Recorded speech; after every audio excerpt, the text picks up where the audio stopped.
sa lahat ng nananampalataya. Sa tuwing tayo'y nagtitipon, ginugunita natin na tayo naligtas, tanging dahil biyaya lamang, tanging sa pamamagitan ng pananampalataya lamang, tanging kay Kristo lamang, tanging ayon sa banal na kasulatan lamang, at tanging para sa paglalagyan ng Diyos lamang. Narito tayo upang tapat na tumugon sa pagpuri para sa ginawa ng Panginoon. Ngayon, tayo bumalik sa Panginoon sa sabilang Diyos sa ating ngayong araw sa pamamagitan ng pagbabasa at pagtalakay sa kanyang salita.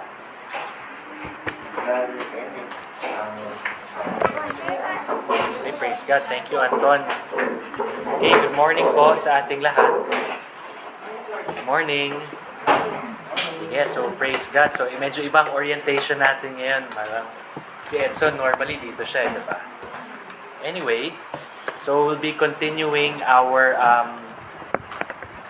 journey in 1 Peter and 2 Peter. And medyo patapos na tayo. Ang tatakal natin ngayon is 2 Peter 3, 11 to 13. And by way of introduction, simula tayo sa word na anticipation. Naiintindihan nyo ba yung when you hear the word anticipation? Anong Tagalog ng anticipation? Ha? Okay. Pag-aantay or inaasahan or pag-aasam. Yun yung masana doon. Kasi pag sinusubaybayan, you're just watching it. Pero yung anticipation, at least in this context that we're using, is in Tagalog pag-aasam. Eager expectation. Sige, so habang inaayos na lang yung ating TV, wait lang ha. Medyo... Thank you, Joe. Hey, so anticipation, pag-aasam. So medyo nakaka-relate tayo dito, di ba? When a relative or a loved one, remember, pagka meron kayong kamag-anak na nagbakasyon o ng ibang bansa, tapos pagdating, di ba, you are anticipating yung pagbalik nila. Minsan, yung anticipation is, yung pasalubong, yun ang inaantay nyo talaga. Yung sapatos. Naalala ko nung bagong kasal kami ni Therese, bumisita siya sa Iloilo. Umuwi siya, siguro 2 taon pa lang kaming kasal, no? Umuwi siya sa Iloilo. And 2 weeks siya doon. Nagulat kami dahil first time namin magkahiwalay yun. Sobrang inaasam na namin magkakita sa isa't isa. Dahil sobrang nanibago kami after that. And ang commitment namin sa isa't isa noon after noon is walang iwanan. Kumbaga walang mag-a-abro, hindi siya pwedeng uwi ng Iloilo na hindi ako kasama. Kasi hirap. And then yung waiting was sobrang full of anticipation. And naalala ko rin yung kids ko, mahilig sila minsan pag may extra money sila, nagsha-Shopee sila. And then bumibili sila doon, may Lego or books. And sobrang they anticipated. Nasa na yan, di ba meron doon, parcel has left China or parcel is in Laguna. Ganyan, nasa na pang ilang araw na. So they're anticipating it. And di ba ganun yung feeling of anticipation. You're eagerly looking forward and expecting something. So bakit yun yung introduction natin ngayon? Kasi sabi ni Peter, meron din daw dapat tayong ina-anticipate or inaantabayanan or inaasam. And according to what we will be reading today, it's the day of the Lord. Dapat ganun din daw yung expectation natin for the coming day of the Lord. Sabi nga ni John Piper, waiting for the day of the Lord is waiting like a schoolboy waits for the last day of school in the beginning of vacation. Diba? I mean, ewan ko kung nakarelate yung mga homeschool kids kong anak. Pero nung bata ako, ganyan-ganyan ako. Pag last week mo na exams, naantay mo na, diba? You're having a countdown for the end of school and the beginning of vacation. So, ang title natin today is Anticipating the Day. Anticipating the Day. So, yun nga, just a quick background. Pinagdadaanan natin doon sa 2 Peter ay yung mga false prophets. And medyo tapos na tayo doon. Kung sino itong mga false prophets na to, anong modus operandi nila, anong mga kinahinatnan nila, at anong klaseng mga tao sila. Ngayon, andun na tayo sa portion where sinasabi na ni Peter na, okay, may mga false prophets at sigurado silang darating. Yun yung sinasabi ni Chad nung huli, di ba? Na itong scoffers na to will undermine and overlook the promise of God. Pero yung mga believers naman, dapat sila, wag nilang i-overlook yung mga promise ng prophets or promise ni Lord. And yun nga, sinasabi nun that the day of the Lord is coming. Siguradong darating yung day of the Lord. And ang pagdating ng day of the Lord, may kasamang judgment yon. Siguradong darating yan. And sinasabi niya, yung pagtagal ng pagdating, hindi yan dahil mabagal ang Panginoon, but rather, He is patient. Patient ang Panginoon. Kaya parang delay lang, sa paningin natin, parang delay, pero sa totoo lang, patience yan ng Panginoon. So yun yung tinalakay ni Chad for the last 2 weeks. And yung question natin ngayon is, how should believers live? Paano dapat mabuhay ang mga mananampalataya knowing na yung supposed delay is not really delay but patience of the Lord? At ang parating na judgment ay sure. Talagang darating ito. Paano nga ba mamuhay ang mga believer given na ito yung nangyayari? Okay? Clear ba so far? Okay, so ngayon let's read 2 Peter 3:11-13 to know the answer. 2 Peter 3:11-13. I'll be reading from the ESV and the Tagalog version. Verse 11. Since all these things are thus to be dissolved, what sort of people ought you to be in lives of holiness and godliness, waiting for and hastening the coming of the day of God, because of which the heavens will be set on fire and dissolved, and the heavenly bodies will melt as they burn. But according to His promise, we are waiting for new heavens and the new earth in which righteousness dwells. Sa Tagalog, kung ganito ang magiging kahihinat na ng lahat, dapat kayong mamuhay ng banal at makadiyos, habang hinihintay niyo ang araw ng pagdating ng Diyos at ginagawa ang makakayanan niyo para mapadali ang pagdating niya. Sa araw na ito, masusunog ang langit sa apoy at matutunaw ang lahat ng nasa lupa sa tindi ng init. Ngunit ayon sa pangako niya, may maaasahan din tayong bagong langit at lupa na paghaharian ng katarungan. Okay, so before we continue, let's come to the Lord in prayer. Lord, we just thank you for this day. Thank you for another day of coming together to have fellowship, to worship you, to sing songs of praises to you, to acknowledge that you are our sovereign God and King over all, to confess our sins to you, to give praises, and more importantly, to encounter you.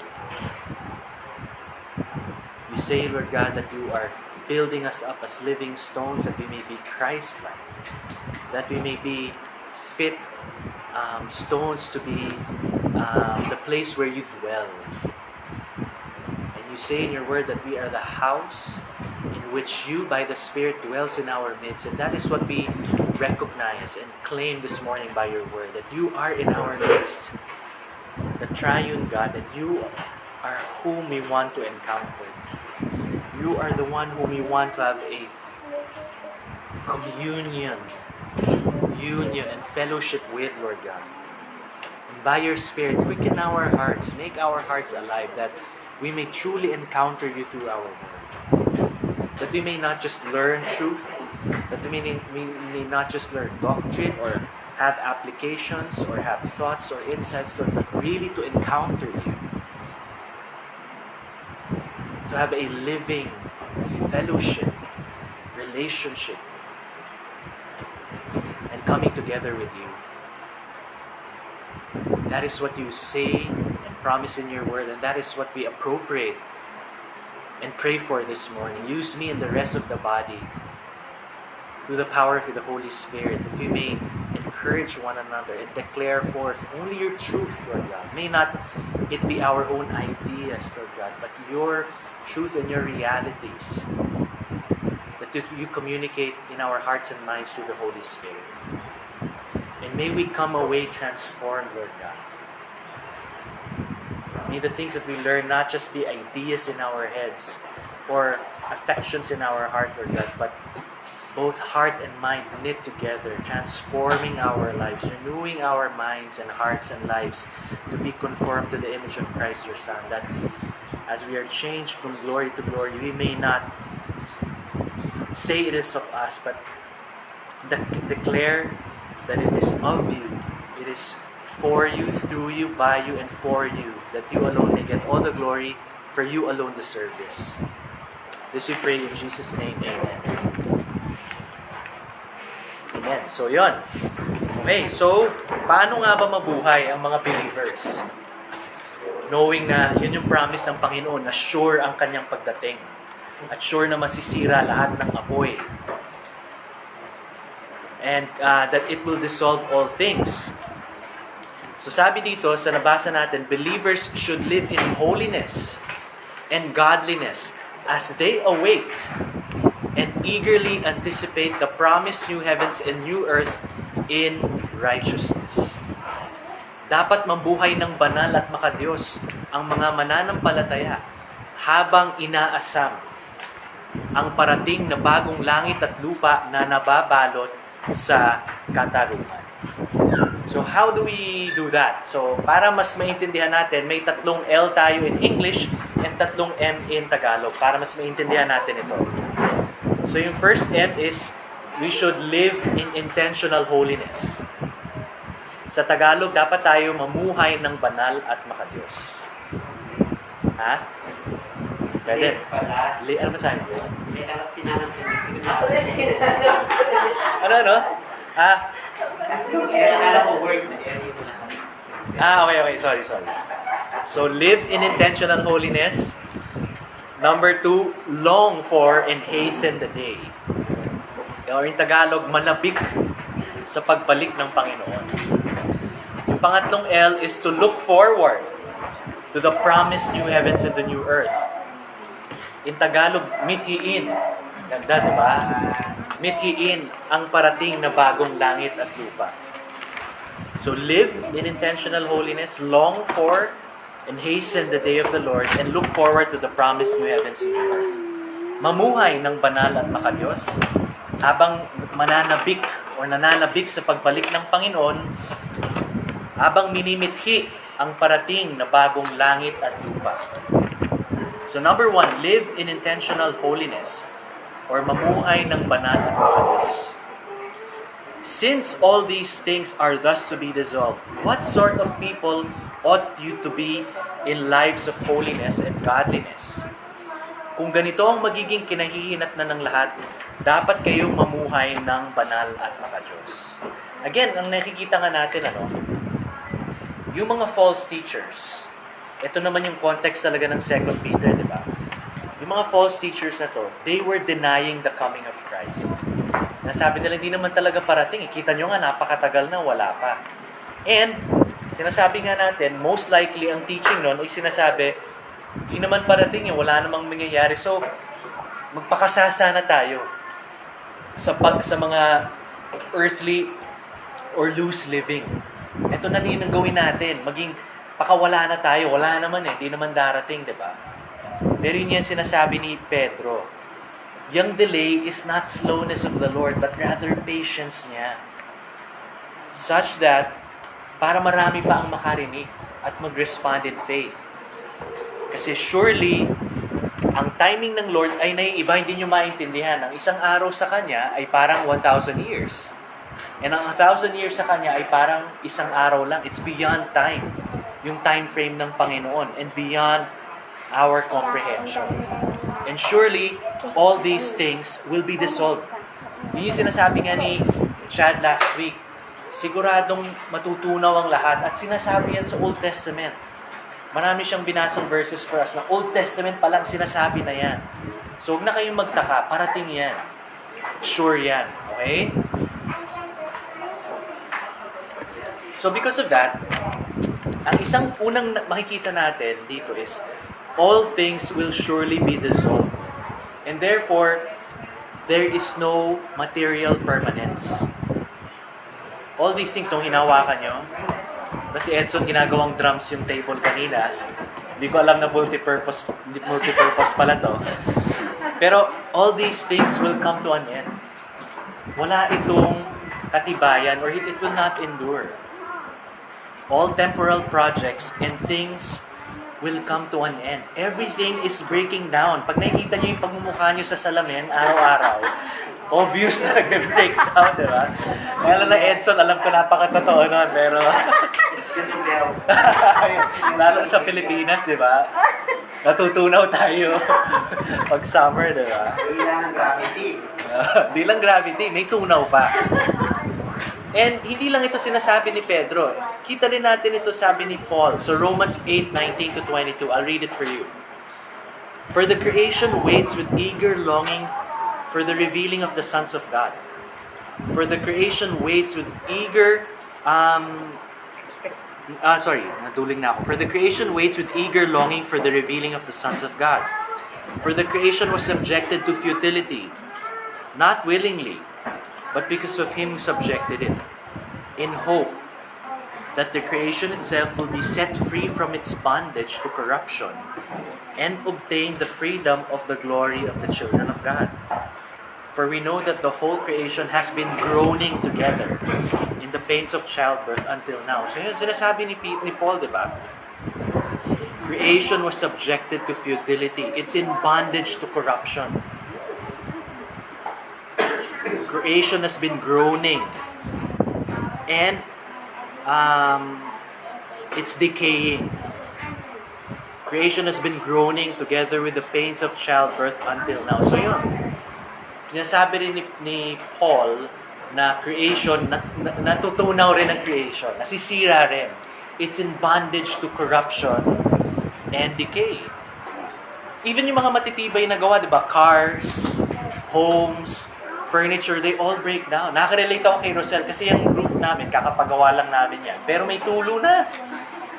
Pag malakas yung ulan, mga tagas na dyan, di ka na pwedeng tumayo dyan, mababasa ka. Yung sasakyan namin, pinili ko yun, sing edad ni Bella yon 2006. So, nung mga 2019, 2020, nagbe-breakdown na. Nasisira na yung clutch, yung gulong pudpud na. And because of that, di ba, wala ka na rin ganang paayusin. Pero syempre, it's breaking down eh. Hindi ka na bibili ng mag wheels dyan or dati iniisip ko pang bumili ng Bluetooth dyan. Pero hindi na kasi bulok na nga eh, nasisira. And that's a reality. That's a fact of life. And it is so because God made it so. In Adam, because Adam fell, all creation has been groaning. So wala talagang permanence. Everything is decaying. Kahit ano pang tibay ng furniture na yan, kahit anong hardwood pa niyan, it's all breaking down and perishing. And anong application natin nun? Firstly, the application is we should let go of the sin. The sin, ayun nakikita. We should not hold on to it, but rather look to the unseen, invisible, and eternal. Hindi naman ibig sabihin niya na careless at na tayo, irresponsible. Oh, masisira naman pala to, babayaan na yan. Hindi naman ganon. Diba? Just because nasisira mga bagay, like a cellphone nasisira, hindi mo na iiwan sa ulan. Talaga masisira yan, diba? Or hindi mo na papasagasaan yan. Sira talaga yan. But rather, the point is, we should know that all things here are perishing and temporal and not worth holding on tenaciously to. And more than that, we should train ourselves to see with our inner eyes and hearts the unseen. Sabi ni Paul sa 2 Corinthians 4, 16 to 18, we do not lose heart. Though our outer self is wasting away. Diba? Yun ang sinasabi natin. Even if natutunaw tayo or gravity is taking its toll, our inner self is being renewed day by day. For this light and momentary affliction is preparing for us an eternal weight of glory beyond all comprehension. As we look not to the things that are seen, o yun, We look not to the things that are seen, but to the things that are unseen. For the things that are seen are transient, but the things that are unseen are eternal. Romans 8:24. For this hope we were saved. Now hope that is seen is not hope. Pag nakikita pala yan, it's not hope. For who hopes for what he sees? Hebrews 11:1 says, faith is the sure assurance of things hoped for, the conviction of things not seen. Conviction na hindi mo nakikita, pero you have conviction. That's what faith is. Hindi mo nakikita, but you know it's real. You're seeing it as though it's real. Ganun daw yung faith. And Hebrews 11:27, describing how Moses acted because he had faith, sabi doon, by faith, Moses left Egypt, not being afraid of the anger of the king, for he endured as seeing him who is invisible. So nakikita daw ni Moses yung hindi makita ng mga mata, and God Himself. That's why he was able to endure all the afflictions, or endure na tinalikuran niya lahat ng trappings of Egyptian royalty. There he was the son of the Pharaoh. He had access to all power, all benefits, and all those things. High class siya, no?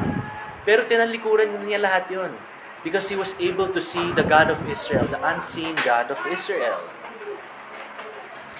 And sabi nun, di ba,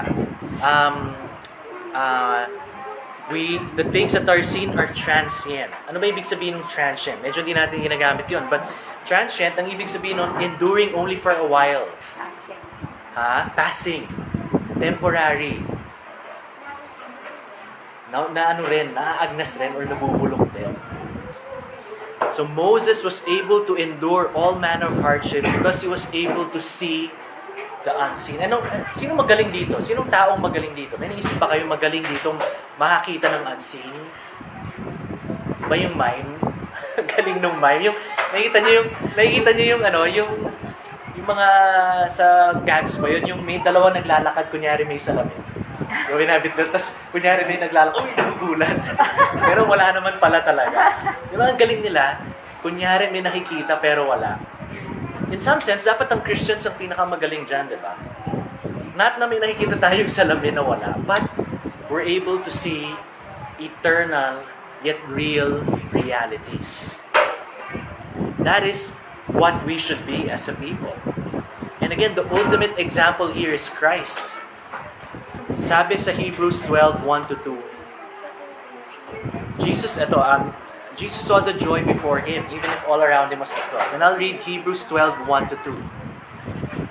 Therefore, since we are surrounded by so great a cloud of witnesses, let us also lay aside every weight and sin which clings so closely, and let us run with endurance the race that is set before us, looking to Jesus, the founder and perfecter of our faith, who, for the joy that was set before Him, endured the cross, despising the shame, and is seated at the right hand of the throne of God. Imagine yung si Christ Himself. When He was enduring on the cross, when He was on the way to Calvary, ano ba nakikita niya? He was seeing the crowds mocking Him. A few hours ago, He saw betrayal. He saw the face of betrayal in Judas. Yung palang pagmumukha ng betrayal, si Judas. But that's what he saw. He saw his so-called faithful disciples, Peter, the one writing this, falter, nagtakbuhan. Parang mga ipis na, yun, pag nailawan or nakita, takbuhan, karipas ng takbo. Ayun ang ginawa nila.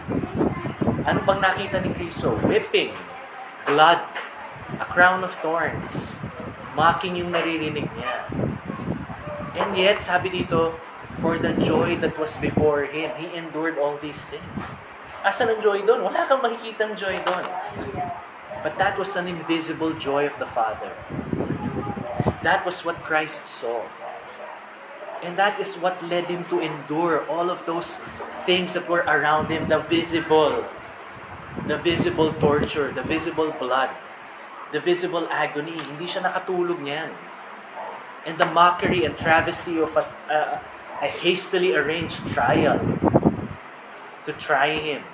That was what he was seeing. Yun yung present to his senses.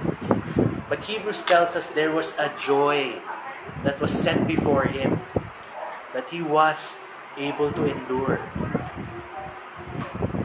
That is what we should have. And praise God, He did it for us. Right? Hindi natin kaya yun. But praise God for Him. He did it for us. Okay? And the second application that we have, as we let go of the sin and hold these things loosely, is that this should not lead to idleness or procrastination or passivity. Okay, binitawan ko ng lahat yan. What's next? Hindi naman ibig sabihin na bitawan mo yan. You know, mag-meditate ka na lang sa cave. Or alam mo yun, magpakatamad ka na lang. Wala ka nang gawin. But rather, an intentional, deliberate, and active, vigorous pursuit of growth in holiness and godliness. Kaya nga, live intentional holiness and godliness. And ito yung sinasabi ni Peter all 2 Peter long. ito yung paulit-ulit niyang sinasabi. And again, lest we forget, basahin ko yung binalikan na natin.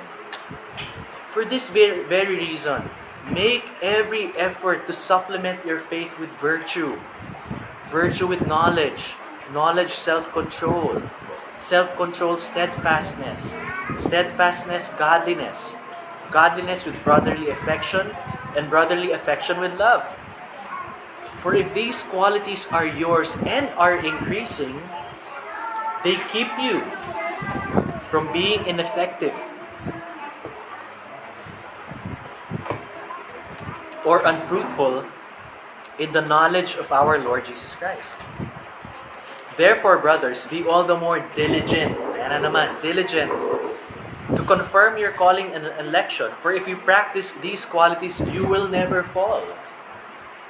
For in this way, there will be richly provided for you an entrance into the eternal kingdom of our Lord and Savior Jesus Christ. We belabored that, but at the risk of being repetitive, that's the point. This is how intentional we should be. We should be deliberate in our progress and growth in sanctification. For those of us here who mahilig sa sports or may alam lang about sports, ganyan na ganyan yung intentional versus unintentional foul. Diba? Pag nagba-basketball, pag unintentional foul, yung talagang gusto mong supalpalin lang or gusto mong tapikin. Kasi hindi mo talaga intent manakit eh. Ang intent mo lang is kunin yung ball para makascore ka. Pero yung intentional foul or flagrant foul, iba na talaga ang agenda mo. Ang agenda mo, naiinis ka, ang galing niya, gusto mo na siyang pilayin or gusto mo na siyang sapakin sa mukha, siko na ginagamit mo. Diba? As a disclaimer, nung may liga sa Marikina dati, ako ang naisang player na nagkaroon ng technical foul sa buhay. Anyway, that's an aside. Siko man ang tawag sa akin doon. Yun ang moniker sa akin, Enric the Siko man. Anyway. Pero diba, pag intentional foul, deliberate. Malakas, may force. Kasi nga, may intent ka na eh. Pag intentional, wala, mahina lang yan or hindi mo kasi sinasadya. Ganon din tayo. We should be intentional in living holy lives. Hindi lang, bahala na, or sige lang, holy na lang. Hindi, we should be deliberate about it. We should work on, and sabi nga doon, di ba, we should look to the unseen. We should train our eyes, like mimes, to see the unseen. Kasi hindi yun natural sa atin eh. We are creatures made in the flesh, subject to time, and we have the 5 senses. This is the world where we operate in, and we are creatures of creatures of time, and we are subject to time, and this is our native air. This is the place where we live. Diba? Kaya sanay lang tayo sa ganun. Kaya we have to train ourselves to focus on the invisible. Because we are not just the flesh. We are, as human beings, we are made in the image and likeness of God. We have a spirit. We have an immaterial component to us. That is what it means to be fully human. Not just creatures of the sense, but we have a spiritual dimension to us. So to be fully human is to be fully cognizant of those aspects and to live in those two spheres, the immaterial and the material. That's why we need to train. Like mimes, we need to train our eyes to see the invisible. Sabi again ni Paul in Colossians, "If then you have been raised with Christ, seek the things that are above, where Christ is, seated at the right hand of God. Set your minds on the things that are above, not on the things that are on the earth. For you have died, and your life is hidden with Christ in God. When Christ, who is your life, appears, then you will appear with Him in glory. Put to death, therefore, what is earthly in you, sexual immorality, impurity, passion, evil desire, covetousness, which is idolatry." Si Maria, setting her sights on things above. Maakyat. Anyway, but that's the point. We should set our sights on things above. And ang ganda nung contrast ni Paul. Therefore, if you do that, put to death what is earthly. Diba? Impurity, evil desire, covetousness. They go hand in hand. Setting your eyes on things above is similar, or alongside that is putting to death earthly or baser attitudes and desires. Okay? And as a final application on this point, we should intentionally invest in the unseen. Diba? Ang ganda nung sinabi ni Christ Himself. "Do not lay up for yourselves treasures on earth, where moth and rust destroy, and where thieves break in and steal. But lay up for yourselves treasures in heaven, where neither moth nor rust destroys, and where thieves do not break in and steal." So ako, I work in financial services. So medyo aware kami about basics of investing, how meron ka dapat short-term, long-term investments, may investment in real estate, may investment in fixed income, in equity, in mutual funds. The list goes on and on, derivatives and all those things. But hindi naman masama yung mga yun. Insurance and all those are not bad, those are good. But Scripture also tells us that we should invest in eternity. Invest in things that are above. Treasures in heaven, not just on earth. How do we do that? May bangko ba sa heaven? Wala naman, di ba? But as abundantly clear in the New Testament, it's in spending lives for others. Di ba? Investing resources for others, praying for others, loving others, pouring out your lives for others. The believers, the unbelievers, that is how you invest in eternity. You look beyond yourself. Just as what Christ did, di ba? He who was rich made Himself poor, that you might be rich with what He has done. That's exactly what Jesus did. And therefore, He's seated at the right hand of the Father. That's the eternal investment scheme that we should have too as believers. Okay? We go now to our point number 2. The second L and M, which is to long for and hasten the day of God. Manabik sa pagbalik ng Panginoon. I'll read that verse 12. Waiting for and hastening for the coming day of the Lord, because of which the heavens will be set on fire and dissolved, and the heavenly bodies will melt as they burn. Habang hinihintay niyo ang araw ng pagdating ng Diyos at ginagawa ang makakayanan niyo para mapadali ang pagdating niya. Sa araw na ito, masusunog ang langit sa apoy at matutunaw ang lahat ng nasa lupa sa tindi ng init. So sinasabi dito ni Pedro na Scripture, that even if ang sinasabi ng Scripture ang pagdating nito ay destruction of all things, we should still be eagerly expecting it. Even if apocalyptic ang dating talaga nito. Di ba sabi nga ni Chad, merong roaring, may burning, and may melting. Matutunaw daw ang mga mountains. Medyo naiintindihan natin yun, di ba? Natutunaw tayo dito sa init. But ganun daw katindi yung init, matutunaw lahat. Now, even if ganyan, we should eagerly expect it. Yun ang sinasabi ni Pedro, di ba? Hastening for and waiting for the day to come. In some sense, di ba, if nakapanood na kayo ng National Geographic, sinasabi din doon that forest fires, kailangan din siya. Sometimes it's necessary because it paves the way for a rebirth. For a rebirth of a new forest. And in some sense, ganun yung mangyayari. Everything will be burned up to pave the way for the new heavens and the new earth. Okay, so bakit long for and hasten the day? Sabi doon, yung word na waiting and hastening, sabi sa Greek, yung waiting is prosdokao, or it's eagerly expecting. Hindi siya yung waiting na, okay, but rather, ayan na, sige na, parating na, let's go. And yung hastening is to urge on. Parang pabilisin na natin, tara na, let's go. Ganun yung kino-convey ng words na waiting and hastening. And yun yung sasabi sa atin ni Peter, dapat ganun daw yung approach natin when it comes to the coming day of the Lord. Naalala ko nung bata ako, di ba ako believer nun, siguro kaedad ko lang si Joe, I don't know kung napanood nyo, yung Terminator 1 ba yun or Terminator 2? Basta na yung opening scene yung may Holocaust. Yung parang may nananaginip ata si, ano pangalan ng bida doon? Si hindi, yung lalaki, yung anak niya. Yun yung Terminator eh, hindi siya bida. yung si John Connor. Ayun, si John Connor. Naalala ko yung si John Connor, parang nanaginip ata siya doon na merong end of the day.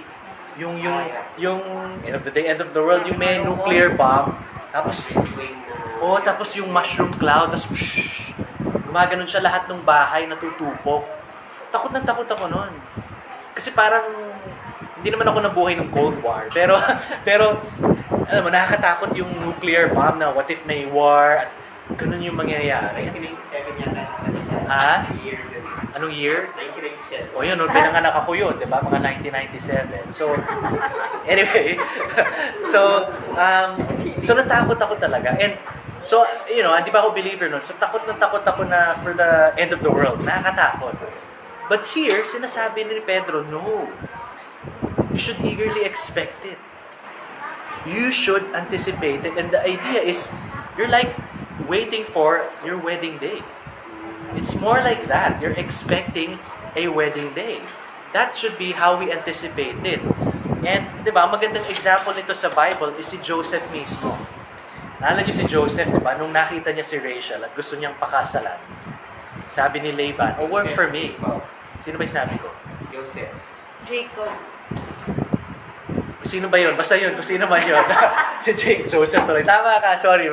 Tinetest ko lang kayo kung alam niyo talaga.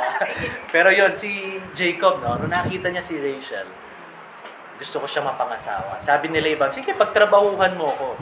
7 years. And sabi sa Genesis 29:18, they seemed to him but a few days because of the love he had for her. Naalala ko rin nung na-engage ako kay Therese. Parang 1.5 years of engagement lang yun. Pero parang 10 years. Biro lang. It was like 1 week lang. Kasi nga, I wanted to be with her. Diba? And sinasabi rin in Revelations, diba, that when the new heavens and the new earth come, it is like God coming for His bride. It's exactly that picture. It's the wedding consummation of us, the church, the bride of Christ, with Christ our groom. So dapat, ganun ang ating anticipation. The coming, yun, diba? Ang ganda ni Maria, Jollibee! Ganun! Thank you, Maria. Ang dami mong illustration today, diba?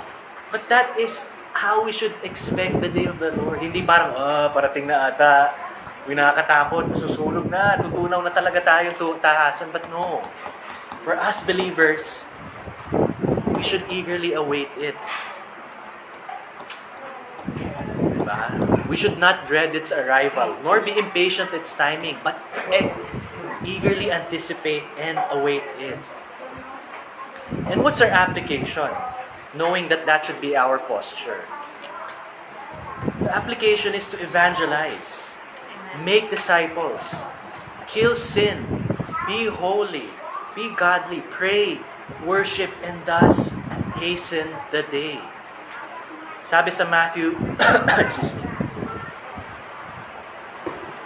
Sabi sa Matthew 24:14, and this gospel of the kingdom will be proclaimed throughout the whole world as a testimony to all nations. And then the end will come. Acts 3:19-21.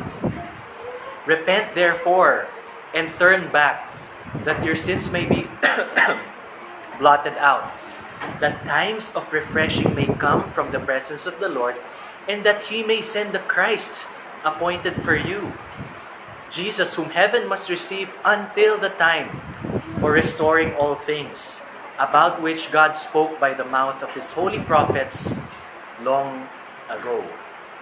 Ang ganda nung sinasabi ng ESV Study Bible.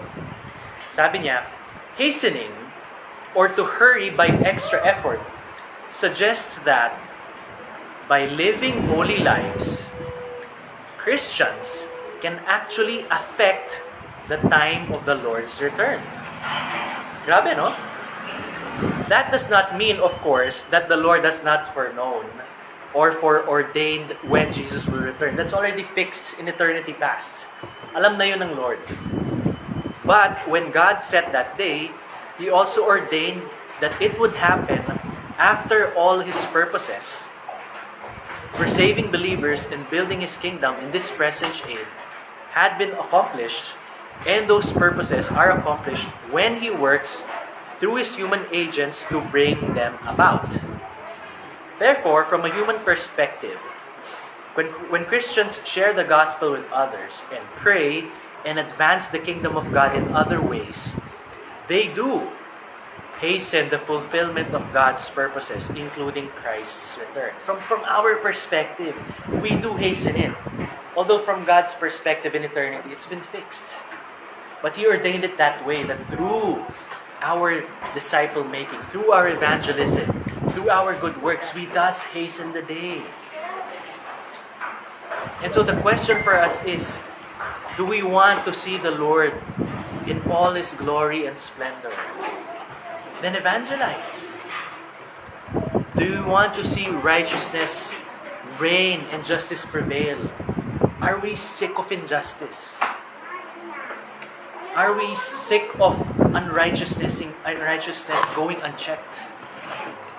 Are we sick of those things? Then be holy. Make disciples. Pray for the Lord to come. Is it our indifference causing the delay from a human standpoint? Again, not that the Lord's purposes shall be thwarted or derailed. Far be it from me to say that. But are we remiss in what we are called to do and in our responsibility that we suffer the consequences of Christ's tarrying? Something to think about, diba? And we finally go to our last point. Our third and final L&M, which is to look forward to the promised new heavens and new earth in righteousness. Mithiin ang parating na bagong langit at lupa. But 13, but according to His promise, we are waiting for new heavens and a new earth in which righteousness dwells. Ngunit, ayon sa pangako niya, may maaasahan din tayong bagong langit at lupa na paghaharian ng katarungan. A day is surely approaching when the new heavens and the new earth will come. Make no mistake, it is coming. It's closer today than it was yesterday, than it was 2,000 years ago when Christ died. It is sure because it is grounded upon the promise of a trustworthy God. Sabi sa Isaiah 65:17, and this is the Lord speaking, for behold, I create new heavens and a new earth, and the former things shall not be remembered or come into mind. And again, ang nag-promise nito ay Panginoon. And gaano siya ka-trustworthy? Lest we forget, sabi sa Hebrews 6:13-15, when God made a promise to Abraham, since he had no one greater by whom to swear, he swore by himself, saying, "Surely I will bless you and multiply you." And thus Abraham, having patiently waited, obtained the promise. For people swear by something greater than themselves, and in all their disputes an oath is final for confirmation. So when God desired to show more convincingly to the heirs of the promise the unchangeable character of His purpose, He guaranteed it with an oath, so that by two unchangeable things, in which it is impossible for God to lie, we who have fled for refuge might have strong encouragement to hold fast to the hope set before us. Ganon ka-trustworthy ang nag-promise.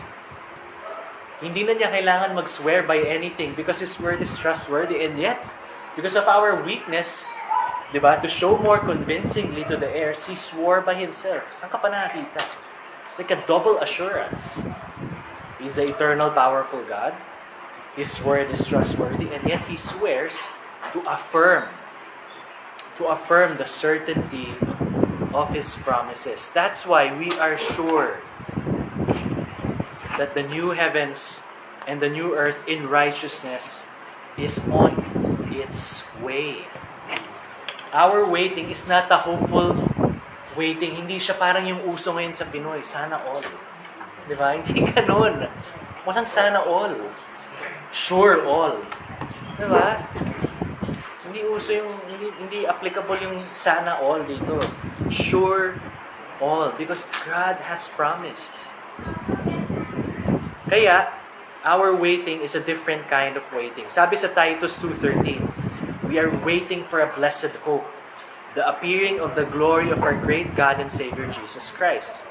And in Jude 21, keep yourselves in the love of God, waiting for the mercy of our Lord Jesus Christ that leads to eternal life. So yung waiting na to is not a sana all waiting, but an eager waiting because of God's promise. Diba? Hindi rin siya yung like, I don't know kung na-feel to ni Anton or ni Kai nung nanonood sila ng UP, ano yun? UP Ateneo again, uy, sino kaya mananalo? Masyashoot kaya. Diba? Hindi mo alam eh. Hindi yung waiting mo for the last bell is an anxious waiting because hindi ka sure. Masyashoot ba yan o hindi? Pag nandun ako naglalaro, iba. Pag-usapan na. Biro lang. But, last minute, diba?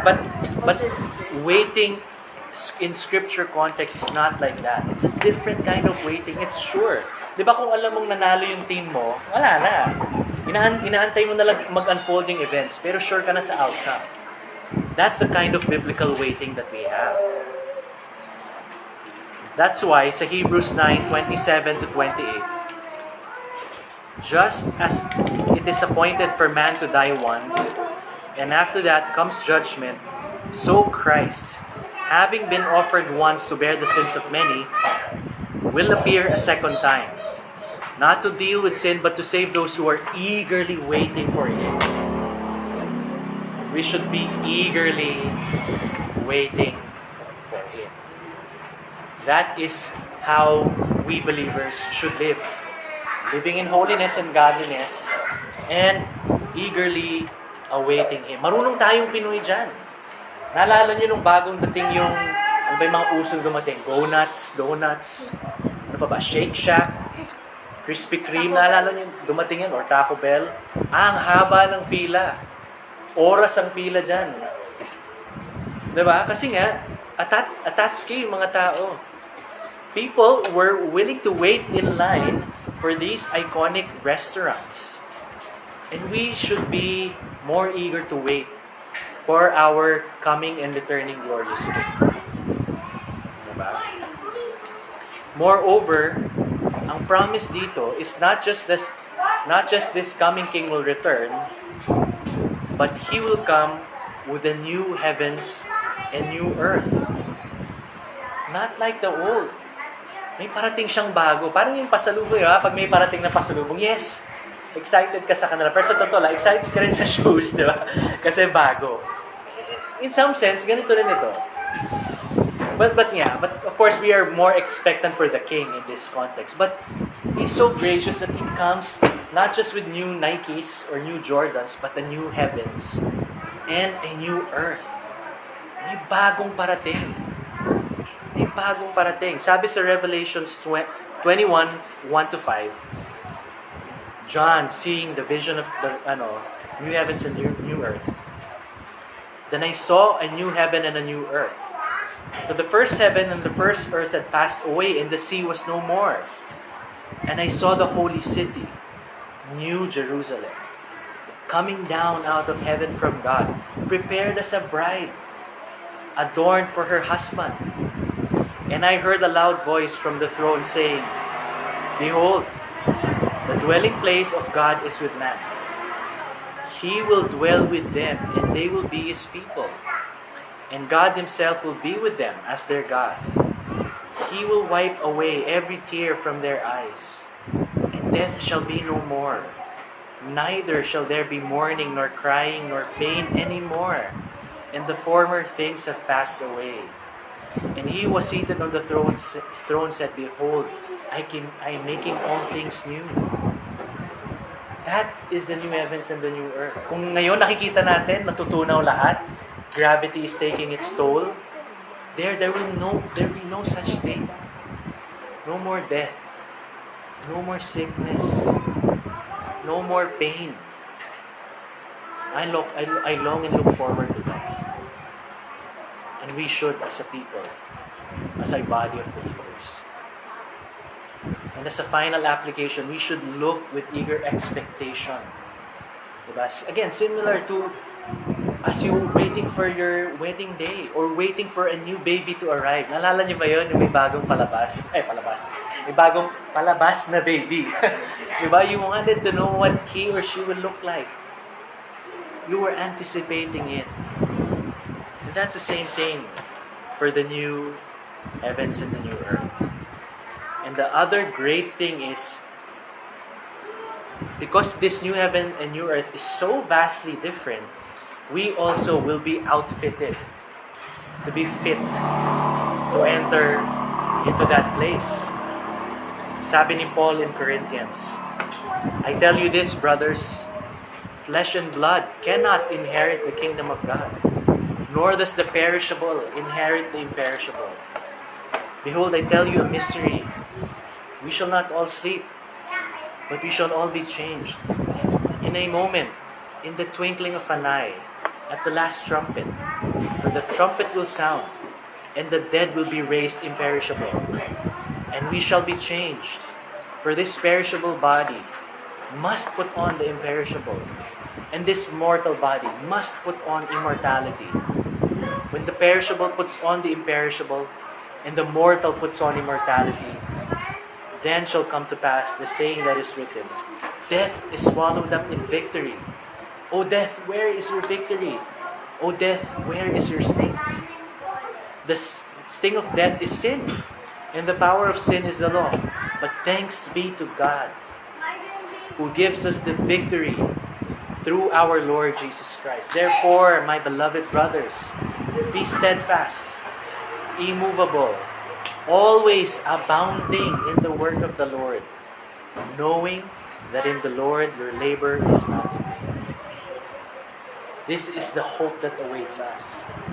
And that is how we should hasten and long and eagerly expect the day in godliness and righteousness that He may come. Come, Lord Jesus. Maranatha. Let's come and pray. Lord, we thank you for your word. Thank you that this is the new heavens and new earth that awaits us, and that you will clothe us with immortality, with imperishability.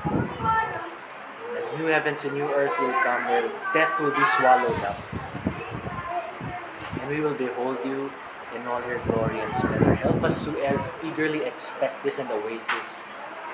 Help us to hasten the day as we live in holiness and do what you've called us to do, which is to love one another, build each other up, make disciples, that we may hasten the day. We praise you in Jesus' name. Amen. Praise God.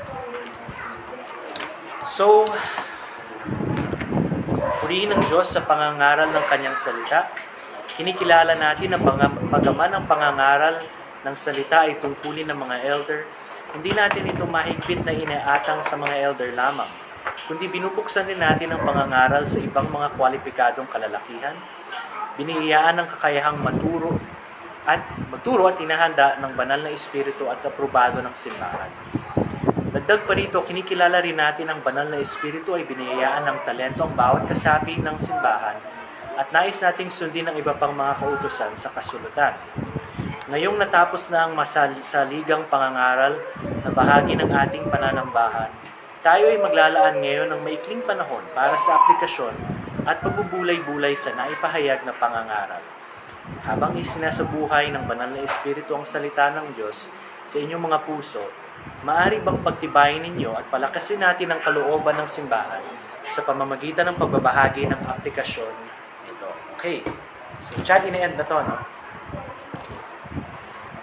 Mas walang. Sige, Joshua.